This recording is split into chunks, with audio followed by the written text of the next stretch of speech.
안녕하세요. 썰사남 구독자 여러분. 저는 오랫동안 썰사남을 구독해온 사람 중 한 명인 평범한 주부입니다. 많은 분들이 그랬듯 저는 제가 저의 이야기를 소개할 거라는 생각조차 못했는데요. 그랬던 제가 이렇게 사연을 보내는 이유는 딱 한 가지입니다. 힘든 시기를 보내고 있는 우리 모두에게도 언젠간 기적이 일어날 거란 희망을 주기 위해서죠. 평범한 제가 이런 이야기를 할 수 있는 이유는 저희 가족에게 벌어졌던 놀라운 일 때문입니다. 먼저 제 이야기를 하고 싶지만 저는 아주 평범한 가정에서 평범한 부모님 밑에서 자랐기 때문에 별다른 문제 없이 조용히 자랐어요. 조용조용하고 유순한 성격 덕에 큰 소리 안 내는 분들 밑에서 자랐기 때문에 더더욱 그랬죠. 경제적으로 풍족하지는 않았지만 배 고를 일은 없는 배경 덕에 저는 저와 비슷한 환경에서 자란 남편과 중매 결혼을 할 수 있었어요. 솔직히 말하면 남편을 사랑해서 결혼한 건 아니었습니다.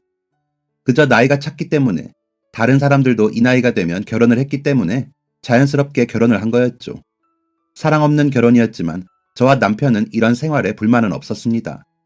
일단 남편이 인간적으로 괜찮은 사람이었기 때문이죠.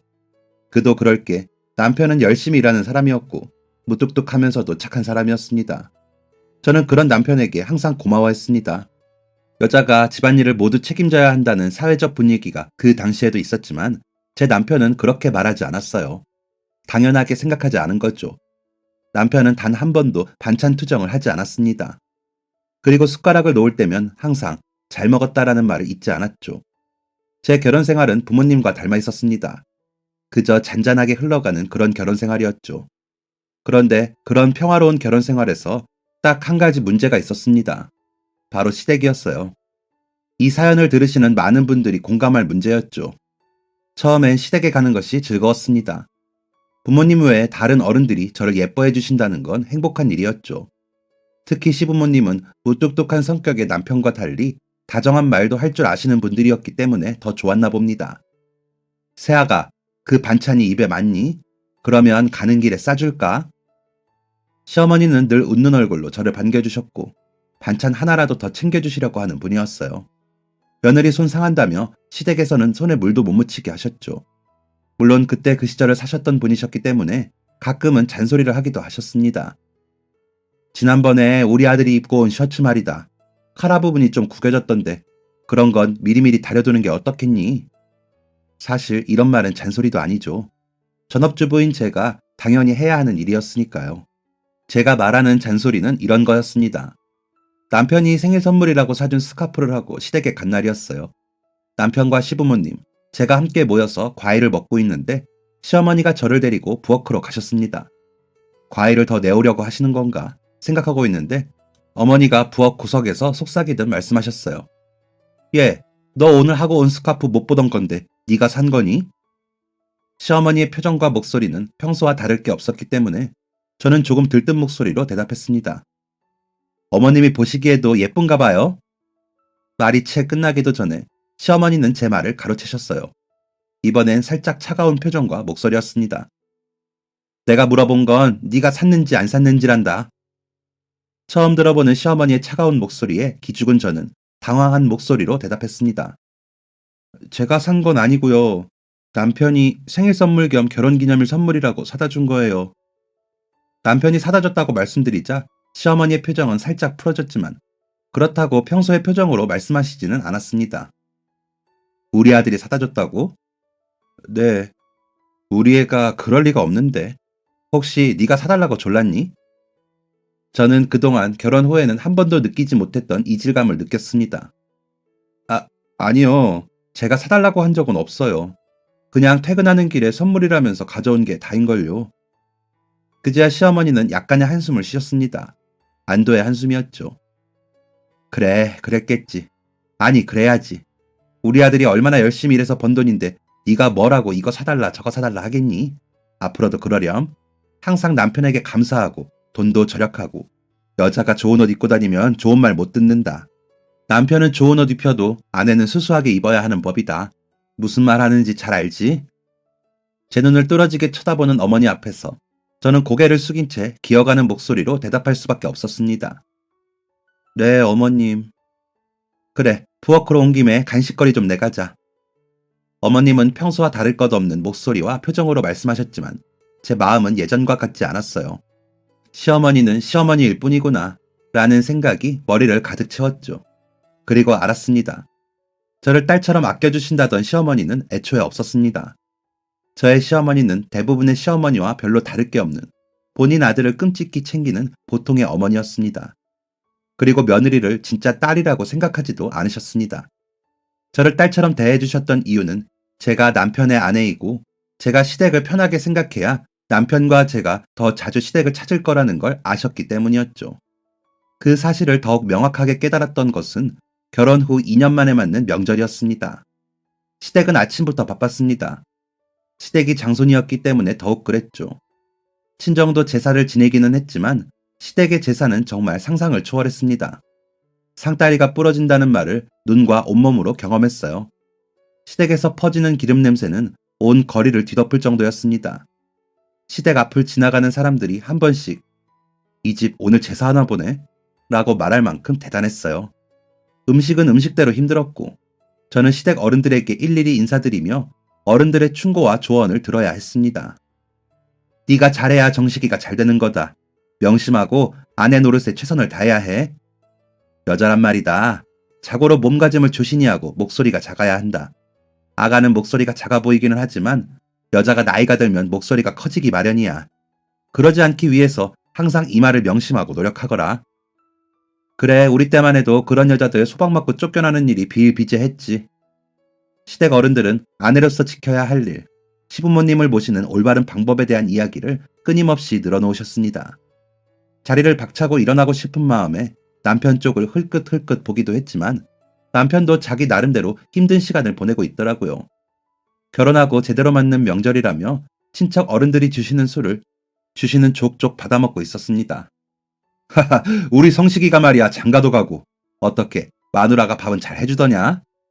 네, 잘 살고 있습니다. 그래, 그래야지. 네 아버지가 얼마나 수고해서 찾아준 마누라인데 잘해야지. 식기가 올라 얼굴이 뻘개진 친척 어른들은 계속해서 새로운 술상을 달라고 소리치며 남편에게 이런저런 이야기를 했습니다.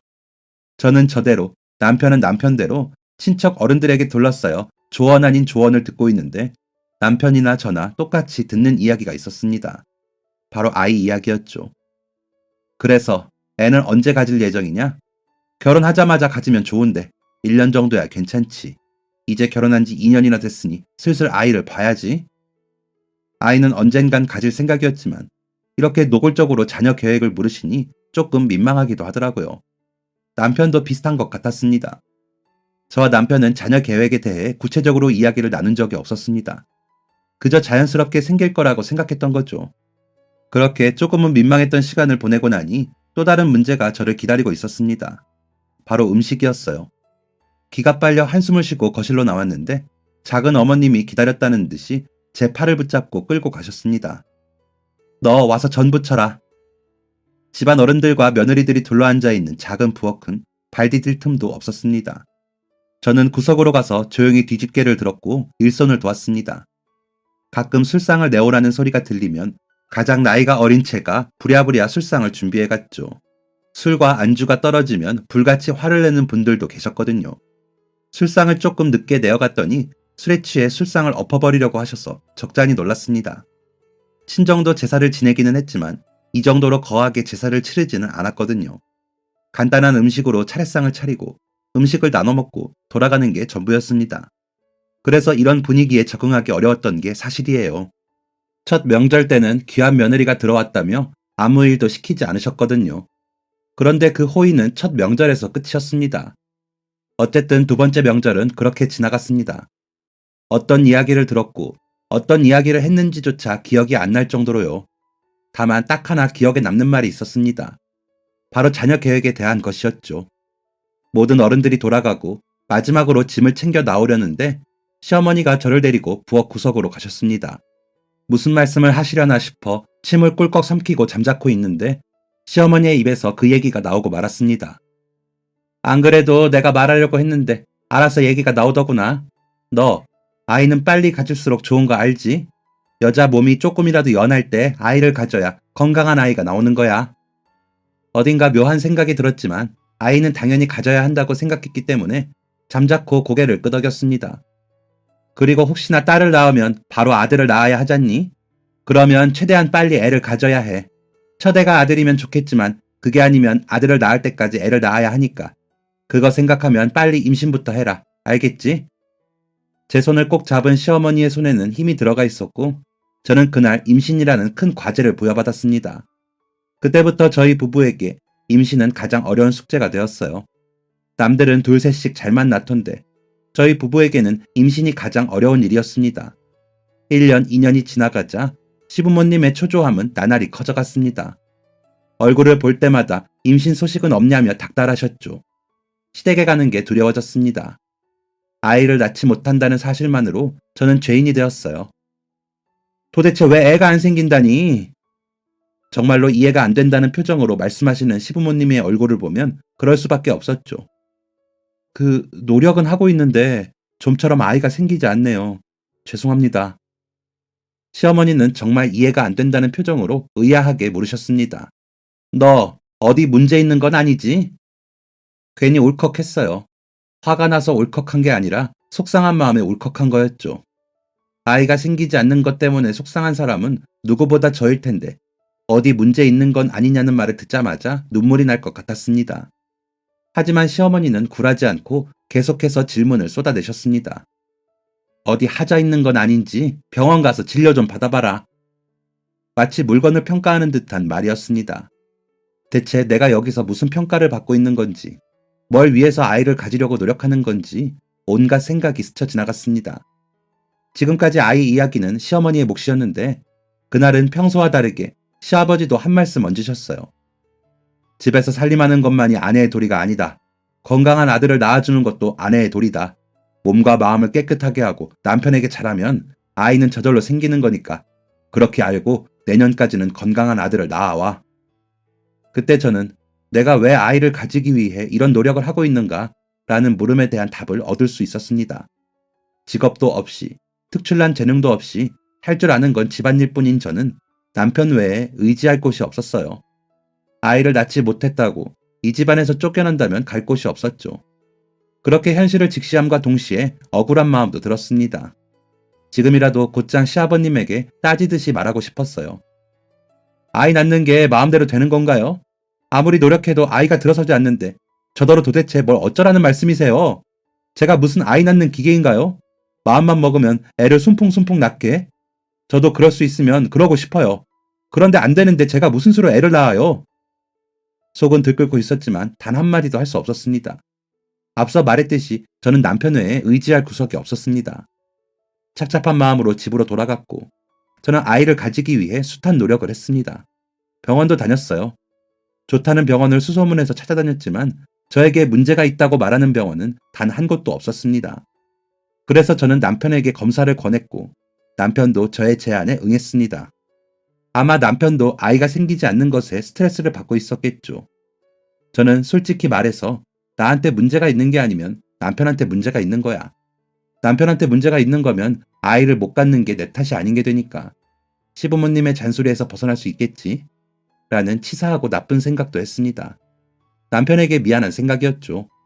그런데 이런 생각을 할 만큼 당시에 저는 벼랑 끝에 서 있었어요.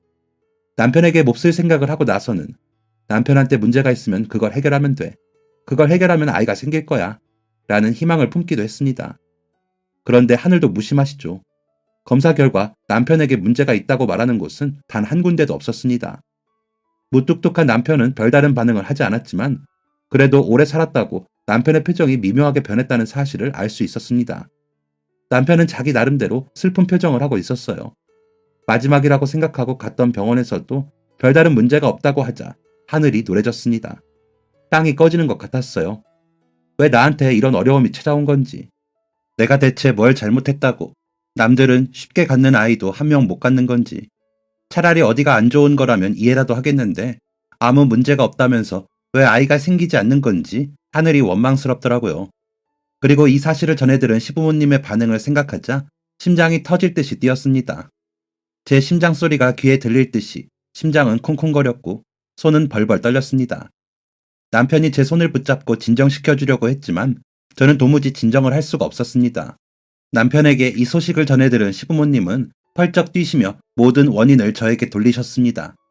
차마 당신들의 자식 탓을 할 수는 없었으니까요. 이래서 여자를 잘 들여야 돼. 자식 하나 못 낳는 게 무슨 여자라고. 이런 말은 수없이 들었기 때문에 감흥조차 없었습니다. 하지만 이 말은 너무 두려웠어요. 예, 성식아, 네가 무슨 잘못이 있니? 지금이라도 안 늦었다. 너도 더 나이 들기 전에 다른 아가씨 만나서 결혼해라. 도대체 얘 때문에 네가 무슨 고생이니? 엄마 아빠가 좋은 아가씨 소개해줄 테니까 얼른 이혼해. 알겠지? 응? 남편에게 버림받을 것이란 불안감. 남편에게 버림받으면 갈 곳이 없다는 걱정이 현실이 되자 저는 기어이 쓰러졌고 한동안 정신을 차리지 못했습니다. 겨우 밥 한 숟갈을 뜰 수 있는 힘이 생겼을 때 미음 한 숟갈을 먹었는데 그마저도 몸이 받질 않아 속을 개원해야 했어요. 그런 와중에도 시부모님은 매일같이 찾아와 남편을 설득했습니다. 이혼하라고요. 남편은 저에게 들리지 않게 시부모님을 돌려보냈지만 어떻게 모를 수 있겠어요. 동네가 떠나가게 이혼하라며 소리치시는데 모를 수가 없죠.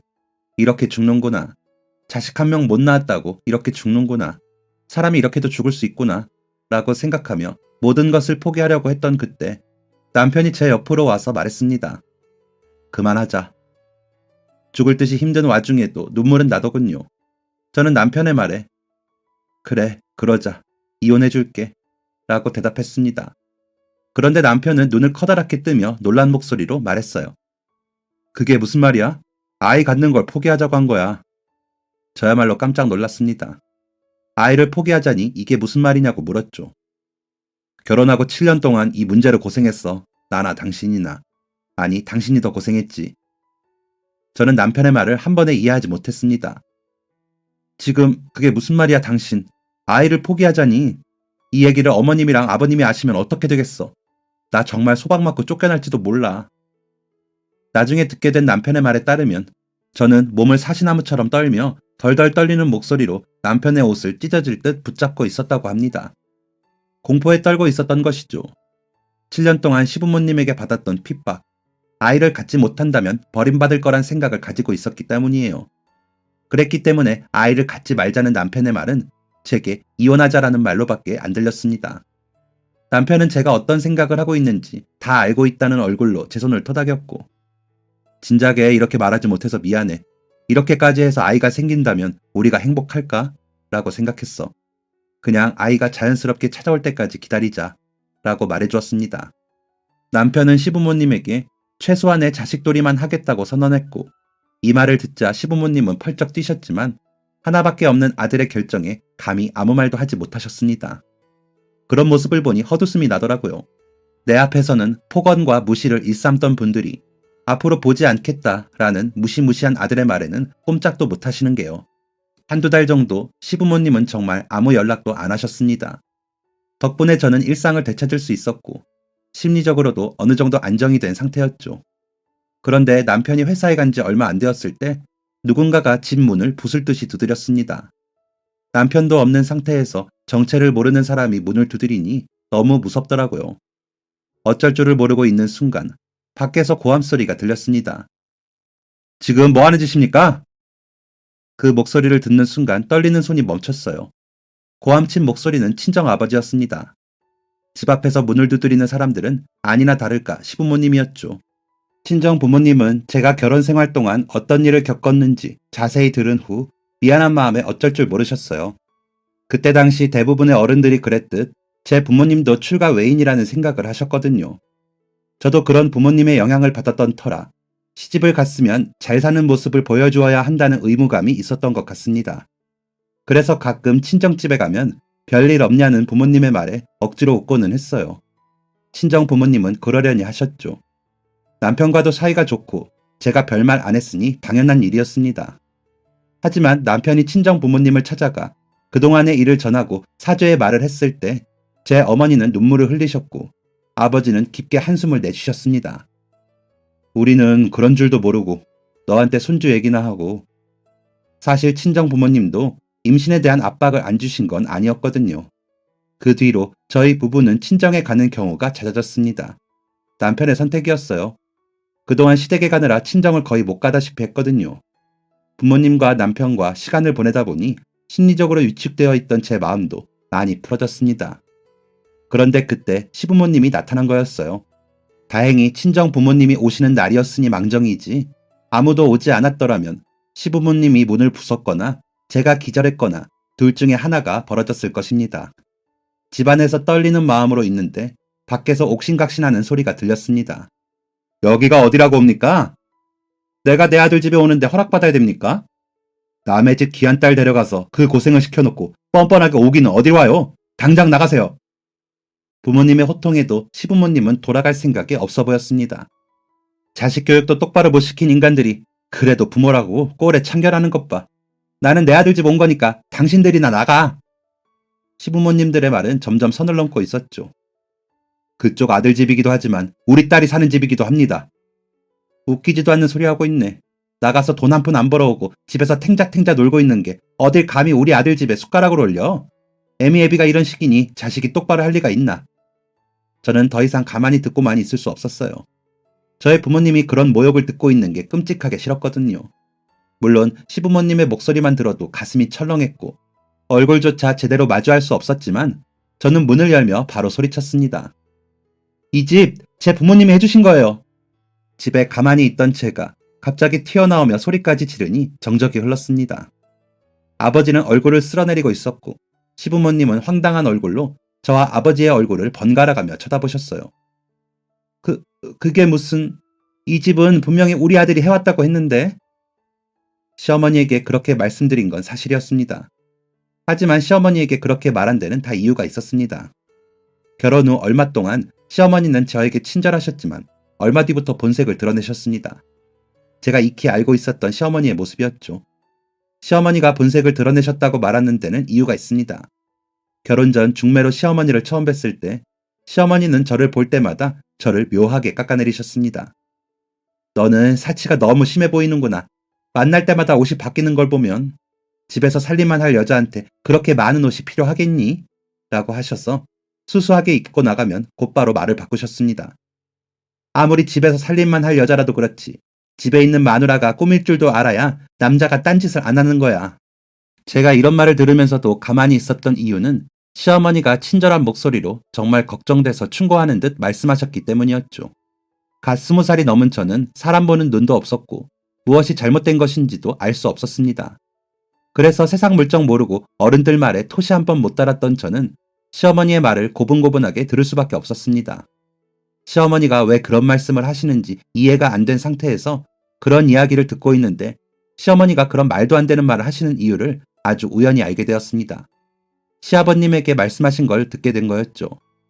시댁에서 집을 못 해왔다고 그쪽 집안에서 우리 성식이를 만만하게 보면 어떡해요? 그 말에 시아버님은 이렇게 대답하셨습니다. 그래도 새아가를 너무 나무라지는 마. 이제 우리 아들이랑 결혼해서 한 가족이 될 사이인데 결혼하기 전부터 사이가 틀어지면 안 되잖아.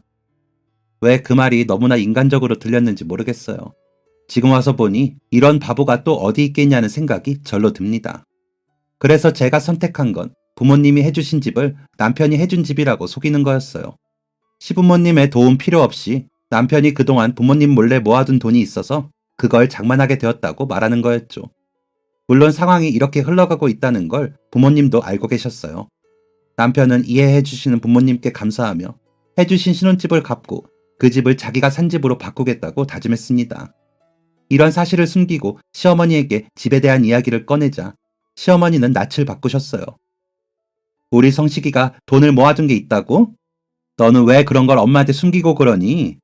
그럼 더 이상 걱정할 게 없다. 남자가 집을 해왔는데 네 아내가 어련히 잘할까? 그 후로는 시어머니의 호의가 이어졌습니다.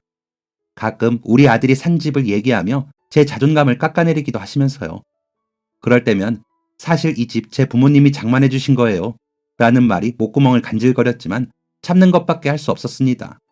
이런 상황이었다 보니 이 집 제 부모님이 해주신 거예요. 라는 저의 외침에 시부모님이 당황하시는 건 당연했죠. 그게 무슨 말이냐? 이 집 저희 부모님이 해주신 거라고요. 친정에서 집 해오면 자존심 상할까봐 그동안 말 안 했던 거고요. 저한테 함부로 말하시는 건 괜찮아요. 그동안 수도 없이 참았으니까 괜찮아요. 그런데 제 부모님한테까지 그러시는 건 정말 아니죠.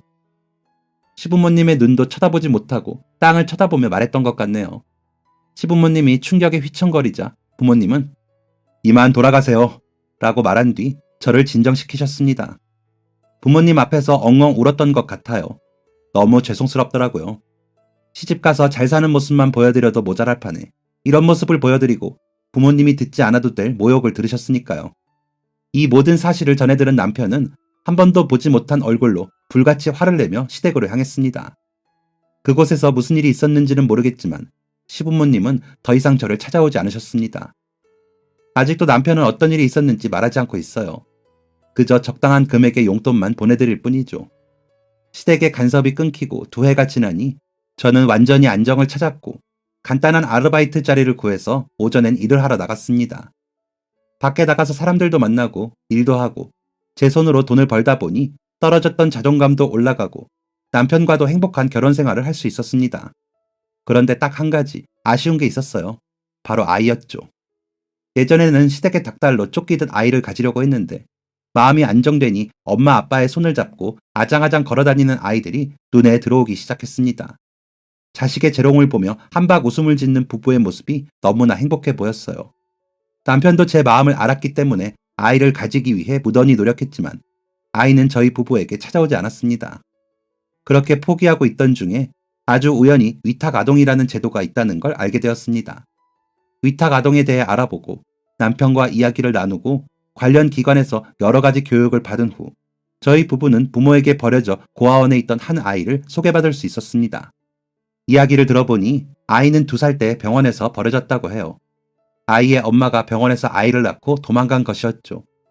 처음 발견되었을 때 아이는 깡마른 모습이었고 검사 결과 영양실조였다고 합니다.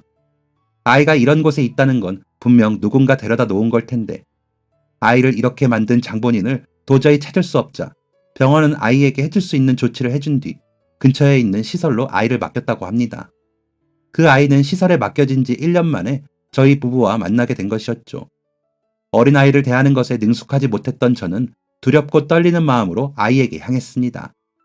2살배기였던 아이는 또래에 비해 작아 보였어요. 시설에 있던 선생님은 아이에 대한 간단한 설명을 해주었습니다. 아직 어려서 칭얼거릴 만도 한데 그런 게 없어요. 데리고 있기에는 편하실 거예요. 이 말이 왜 이리 거슬렸었는지. 그때는 알지 못했지만 어느 정도 시간이 지난 뒤 그 이유를 알 수 있었습니다.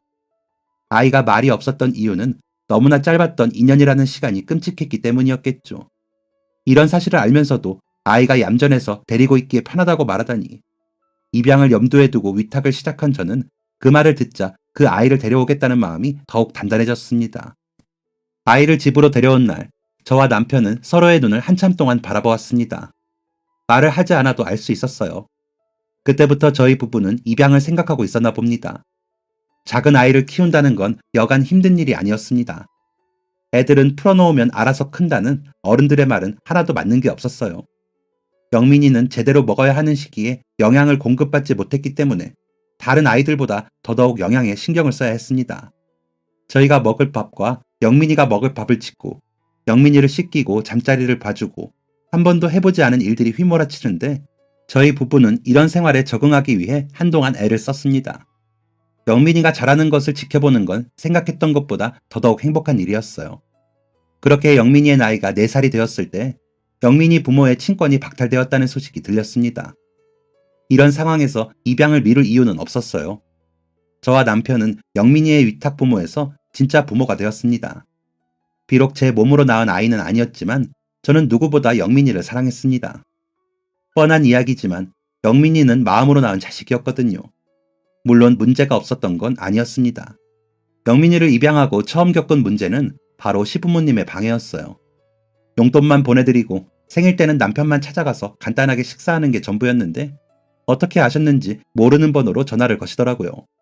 처음에는 모르는 번호로 전화가 와서 거절했는데 전화가 끊기지 않고 오니 전화를 받았습니다.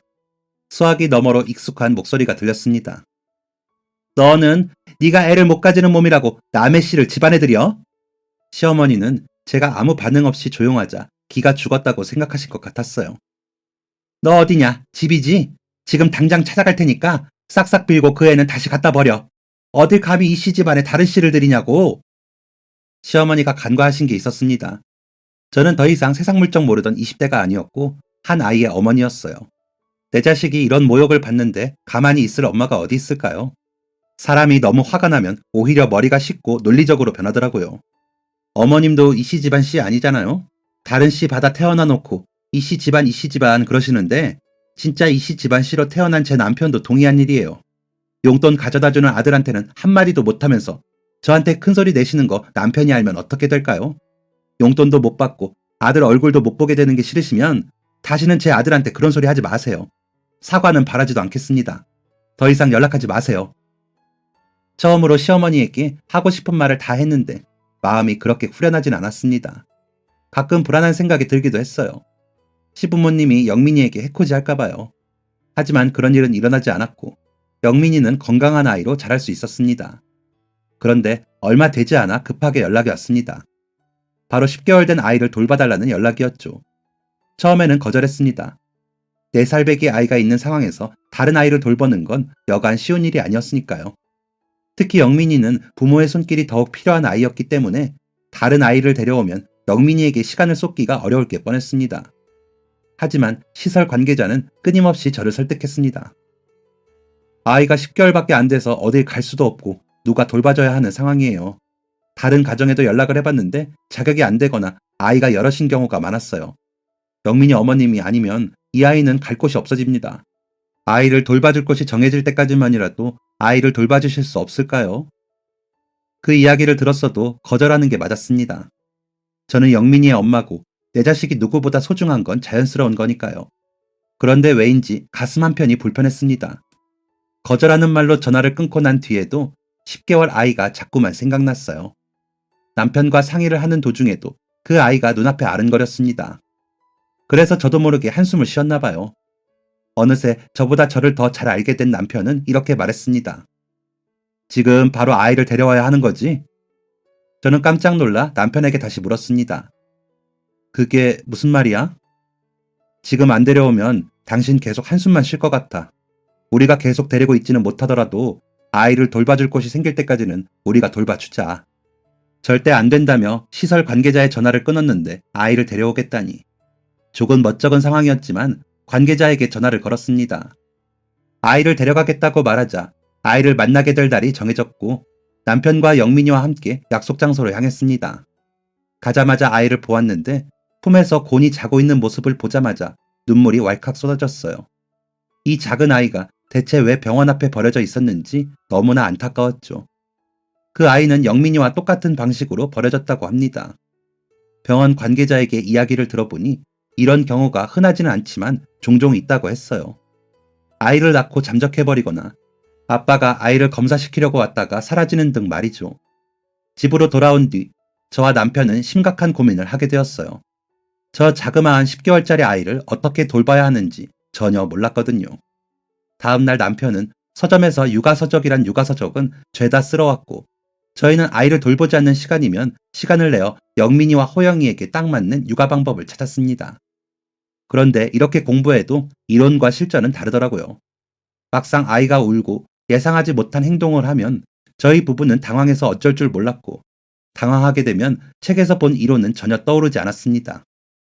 영민이와 호영이가 그동안 안 하던 행동을 하면 아이를 제대로 키우지 못한 내 잘못 같고 아이들이 아프기라도 하면 이게 다 내가 나쁜 엄마여서 그렇다는 죄책감이 들었습니다. 그 과정에서 진짜 부모가 된 것 같아요. 남편이 출근하면 아이들을 돌보고 밀린 집안일을 하며 죽을 둥 살둥하고 있는데도 곤히 자고 있는 아이들의 얼굴을 보면 하루 동안의 피곤함이 싹 가셨거든요. 저희 부부가 호영이를 입양해야겠다고 다짐했을 때는 호영이가 영민이의 얼굴에 실수로 생채기를 냈을 때였습니다. 어디 가서 영민이가 상처를 입고 오면 상대가 누가 됐든 크게 화가 났을 텐데 속상한 마음이 들면서 호영이에게 화가 나지 않았어요. 오히려 제가 의식조차 하지 못한 상황에서 형제가 놀다 보면 그럴 수도 있지 라는 생각이 들었습니다. 남의 집 아이가 제 아들에게 상처를 냈다면 화가 났겠지만 호영이는 이미 제 아들이기 때문에 화가 나지 않는 것이었어요. 저희는 호영이를 입양하기로 했고 한 명도 아닌 2명의 아이가 생겼다는 사실에 기뻐했습니다. 박영민이었던 아이의 이름은 이영민으로 바뀌었고 김호영이라는 이름을 가지고 있던 아이의 이름은 이호영으로 바뀌었죠. 영민이를 한번 키워봤다고 호영이를 키우는 건 나름 쉬웠습니다. 그리고 호영이가 커가는 모습은 더 신기했어요. 아이가 걷기 시작하고 옹알이를 하고 정확하지는 않지만 엄마 아빠를 말하고 그 사이에 영민이는 어린이집을 갈 나이가 되었죠. 그 작은 몸으로 제 몸집만한 가방을 메고 씩씩하게 걸어가는데 눈물이 났습니다. 모든 부모들이 그러는지는 잘 모르겠지만 저는 그랬어요.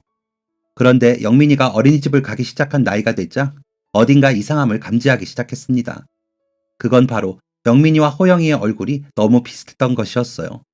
얼굴뿐만 아니라 눈동자의 색, 머리카락의 색도 너무나 똑같았죠. 이런 생각은 저만 한 게 아니었습니다.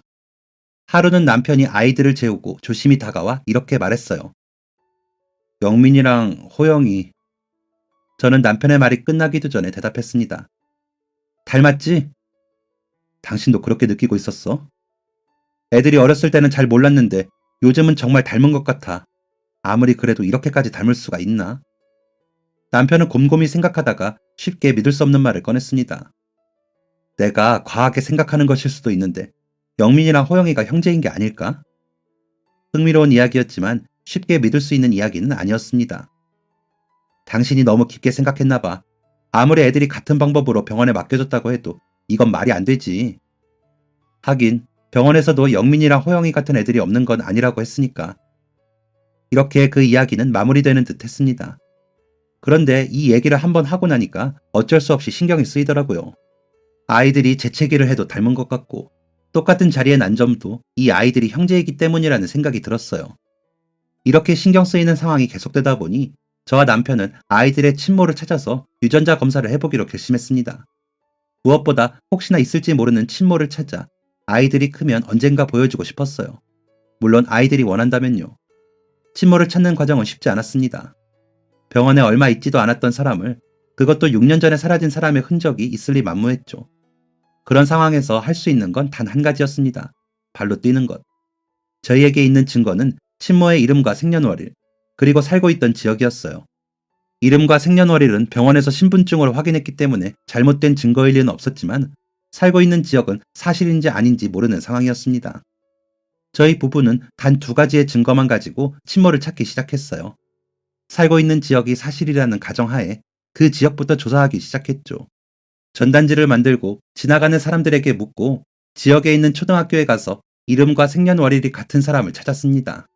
하지만 실마리가 도무지 보이지 않았어요. 대체 이 과정이 언제쯤 끝날까? 이 지역이 아니라면 다른 지역으로 가야 하는데 이게 가능한 일인가 라는 생각이 끊이지 않았죠. 거의 포기한 상태일 때 모르는 번호로 연락이 왔습니다. 저 황수연 씨를 찾고 계신 분이 맞나요?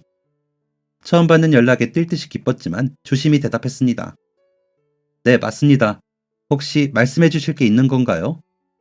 전화를 건 사람은 자신이 황수연의 오랜 친구이고 얼마 전부터 연락이 끊겼다고 말했습니다. 나쁜 일로 찾는 게 아닌 것 같으니 황수연 씨에 대한 정보를 알려주겠다는 것이었죠. 그 정보 덕분에 저희 부부는 황수연 씨를 찾을 수 있었습니다. 그 사람이 아이들의 친모가 맞는지는 검사를 해봐야겠지만 저는 황수연 씨의 얼굴을 보자마자 확신할 수 있었어요. 이 사람이 아이들의 생모가 맞다는 걸요. 황수연 씨는 유전자 검사를 거부했지만 저희 부부의 간절한 요청과 어느 정도의 보상으로 마음을 돌렸습니다. 검사 결과 모두가 예상했듯 황수연 씨는 아이들의 생모가 맞았어요. 왜 아이들을 병원에 두고 갔냐고 묻고 싶었지만 그런 물음은 의미가 없어 보였습니다. 황수연 씨는 아이들을 돌볼 수 있는 여력이 안 된 것처럼 보이는 사람이었거든요. 하지만 결코 나쁜 사람은 아니었습니다. 검사 결과가 나온 뒤 황수연 씨에게 이 사실을 전했을 때 황수연 씨의 표정은 분명한 안도였습니다. 한 명도 아니고 2아이를 그렇게 병원에 두고 나온 건 제 잘못이에요. 평생 동안 용서를 구해도 모자라죠. 그런데 애들이 무슨 잘못이 있겠어요. 못난 엄마 뱃속에서 태어난 것뿐인데요. 아이들을 만나보겠냐는 물음에 황수연 씨는 고개를 가로저었습니다. 제가 무슨 낯으로 아이들을 보겠어요. 저는 낳아준 사람일 뿐 아이들의 부모는 아닙니다. 2분에게 사랑받으며 자라는 것만으로 충분합니다. 염치 없는 말이지만 잘 키워주세요. 집으로 돌아가니 친정 어머니와 함께 놀고 있는 2아이가 보였습니다. 아이들이 평화롭게 장난을 치고 있는 걸 보니 그저 예뻤습니다.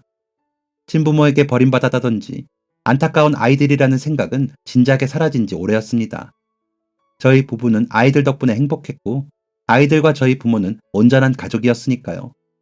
시간이 흘러 첫째 아이는 올해 군대를 갑니다. 둘째는 고3이 되었죠. 고3이라고 형에게 예민하게 굴었다가 형에게 서열 정리를 당하기도 했죠. 큰아이는 철이 일찍 든 편입니다. 물론 가끔 엄마 아빠에게 짜증을 부릴 때도 있지만요. 하지만 금방 반성하고 죄송하다며 연락하는 게 바로 큰아들입니다. 작고 어렸던 두 아이들이 장성한 어른이 되고 언젠가는 좋은 여자를 만나 각자의 가정을 꾸리겠죠. 저는 그때가 기대됩니다. 한 가지 확실한 건 저는 아이들이 데려온 아내에게 저희 시어머니 같은 행동은 하지 않을 거예요. 그래서 남편과 이런 농담을 주고받기도 합니다. 애들 결혼하면 그냥 해외로 멀리 나가버리자. 죽이 되든 밥이 되든 지들이 알아서 살겠지 라고 말이에요. 인생을 살면서 기쁜 일, 슬픈 일도 있었지만 되돌아보면 기쁜 일이 더 많았던 것 같습니다. 앞으로의 인생에도 기쁜 일이 더 많길 바라며 사연을 마치겠습니다. 이 사연을 들어주신 모든 분들과 그 가정에도 행복만이 가득하길 바라겠습니다. 감사합니다.